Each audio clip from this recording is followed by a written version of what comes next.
no? Parang masaya kayo na nagtutulungan kasi nga 'di ba sabi natin dito sa um, previous spread, no, itong money and itong work, guys, ito yung dahilan kung bakit yung iba nagkalayo, yung iba nagka LDR, mga kapiksi, or even if hindi kayo LDR, guys, nakikita natin na nagtutulungan kayo ng person mo sa pagtataguyod ng inyong kabuhayan, mga kapiksi, kahit na mag-asawa na kayo, nagsasama na kayo.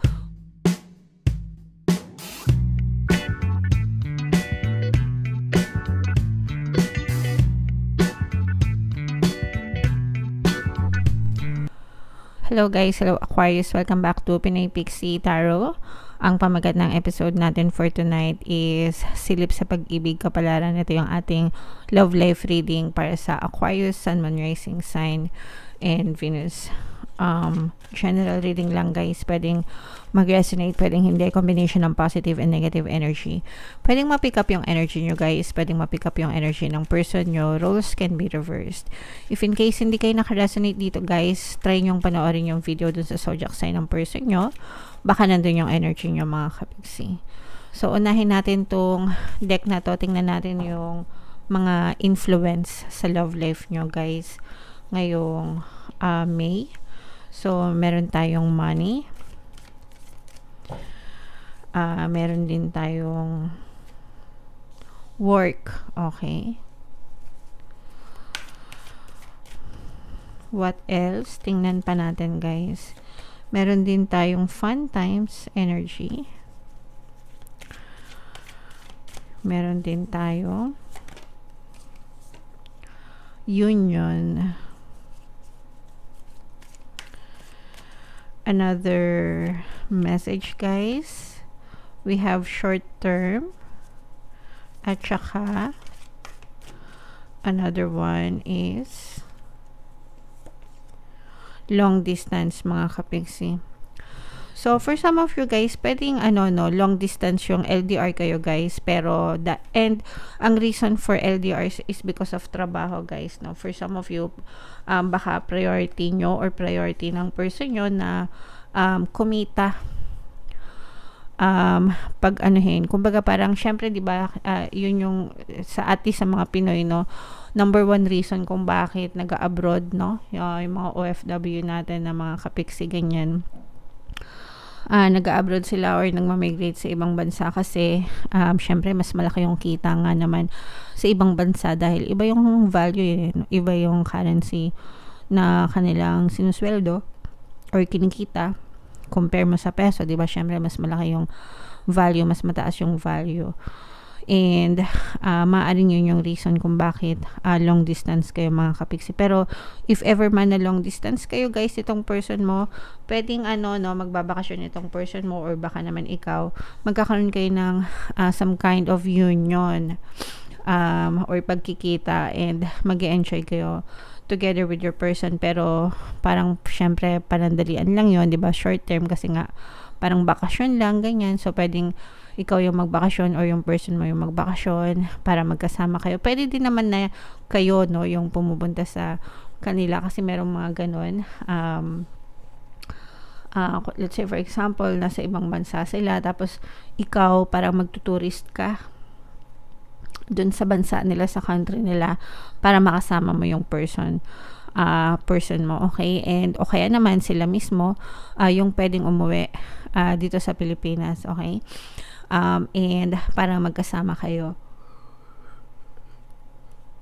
ng person mo and enjoyin nyo lang itong pagsasama na to, mga kapiksi. Kahit na sabihin panandalian lang sa physical pero mentally, emotionally, diba, you're still one at heart nitong person na to, mga kapiksi, okay? So it's because of work kaya kayo kumbaga panandalian na magkahiwalay, pero alagaan nyo lang kaya, guys, kasi meron naman talaga mga relationship na kahit LDR pa nagtatagal talaga, okay? So wala yan sa distance, guys, no? Merong ibang LDR na kahit gaano katagal, they remain loyal and faithful sa isa't isa, pero meron namang iba na kahit hindi LDR kasama mo lang sa bahay, di ba? nakakagawa pa rin ng ng himala, 'di ba? So wala yan sa LDR or hindi LDR.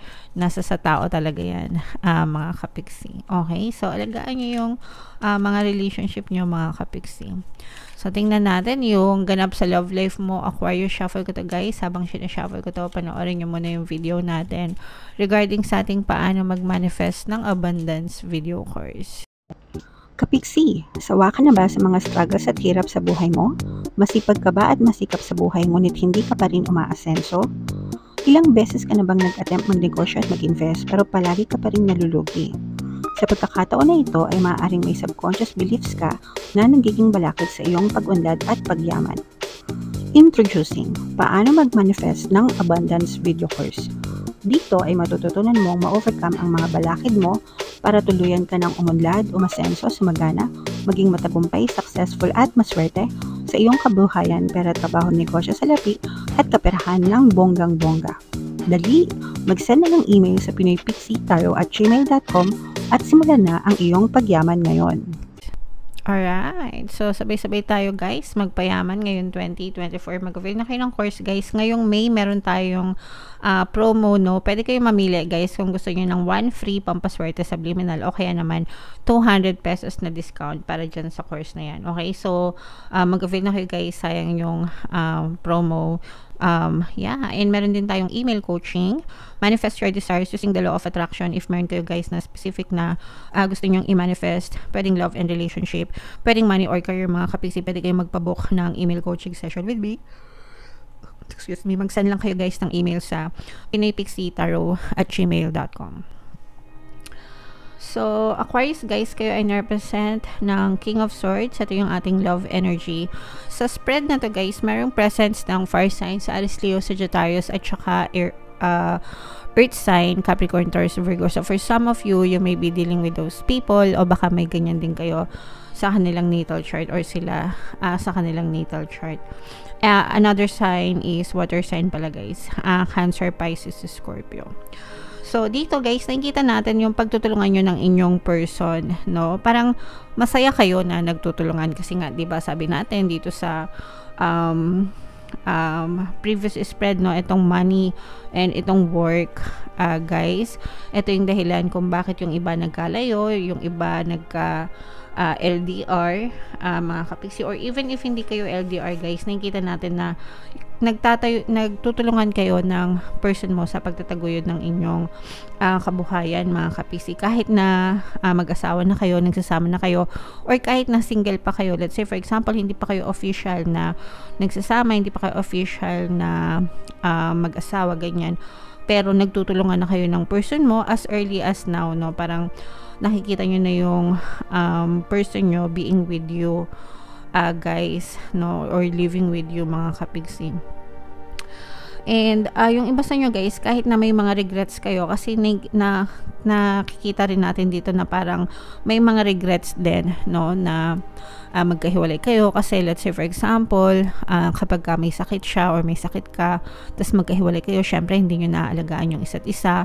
And kapag may mga agarang problema, ganyan, hindi agad, kumbaga parang iba kasi yung yung presence, 'di ba, na nandiyan lang sa tabi mo, nahawakan mo, naiyakap mo. So parang nandun yung sa mga LDR, ha, parang nandun yung guys, yung regrets na hindi ko magawa to, hindi ko siya mayakap, hindi ko siya mahalikan, mga ganyan, sa mga panahon ng mga problema. Pero kumbaga parang nandun yung pagsisisi. But overall, mga kapiksi, nakikita din natin na parang nasusurvive nyo yung ganyang klase ng setup, kasi masaya kayo parehas, no? Kumbaga parang hindi lang siya yung masaya, hindi lang ikaw yung masaya, meron kayong agreement, nagkakaintindihan kayo, nagkakaunawaan kayo, you're on the same page. Yun yung maganda guys, no? Pagka sa relationship, on the same page talaga, ibig sabihin nagkakaintindihan. Hindi lang yung dahil ginusto lang ng isa or ginusto mo lang, ganyan. wala nang masihigit pa kapag nagkakaunawan kayo ng person mo and parehas kayo ng desisyon, kumbaga nagsusuportahan talaga kayo, mga kapiksi. So yun yung nakikita natin, na despite na may mga regrets, may mga pagsisisi, sana ganito, sana ganyan, pero nandun pa rin yung mas susuportahan nyo pa rin yung isa't isa kasi mahal nyo pa rin yung isa't isa. So nakaka-survive pa rin kayo guys sa mga hamon ng relationship nyo. And ito yung sinasabi natin na para magkakaroon kayo ng union kasi magta-travel, no? Magta-travel, either mag-travel ka papunta sa kanya, mag-travel siya papunta sa'yo, pero pwede magkaroon kayo ng some kind of union or reunion, and then baka mabuntis pa kayo guys.